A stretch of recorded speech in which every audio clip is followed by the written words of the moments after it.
Yan, ready na yung gagawin ko ng aking pakbet. Yan. Siyempre may malunggay. Kompleto. Lalagyan ko lang po yan ng isang sapsap. Nagprito ako ng isang sapsap. Yan ang isasahog ko pampaalat. Yan. Okay na yan. Gulay tayo ngayon gulay. Okay. Nakilit na ako ng kawali. Isa na natin. Yan, sunod-sunod na yan. Alam mo kasi yung pagluluto kailangan naka-prepared lahat. Sunod-sunod. Yan. Init-init na. Unahin natin ang luya.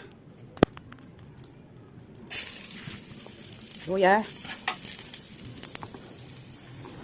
Susunod. Bawang.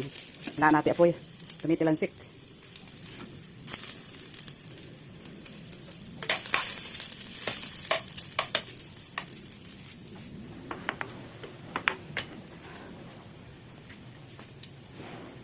Susunod. Patayin na natin. Bawang para madali. Ganon din yun Diba?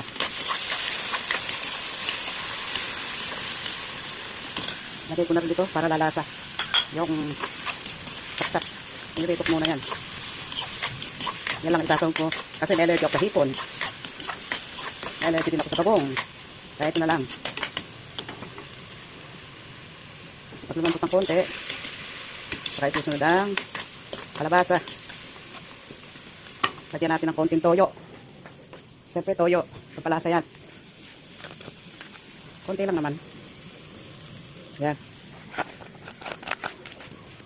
Ay nako. Talaga pag mag-isa.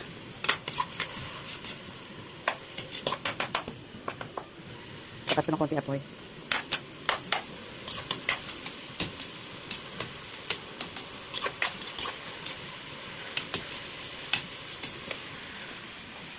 Kasi itong kalabasa, matagal lumambot.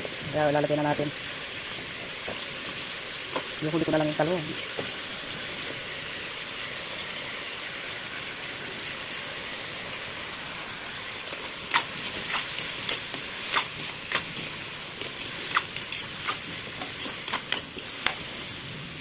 Sumunod, yung sitaw at ang palaya.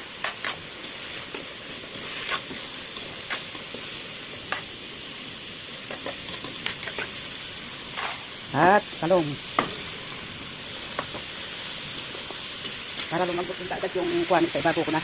Itong dahon ng malunggay. At lalagyan natin ng konting sabaw na mainit. At tatakpan na.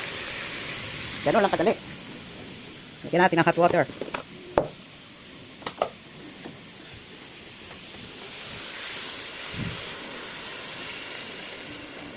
Para hindi siya nasunog. Okay. And then, kuha ko ng pantakip. Ito pala. Hanap ako ng hanap. Ay. Okay.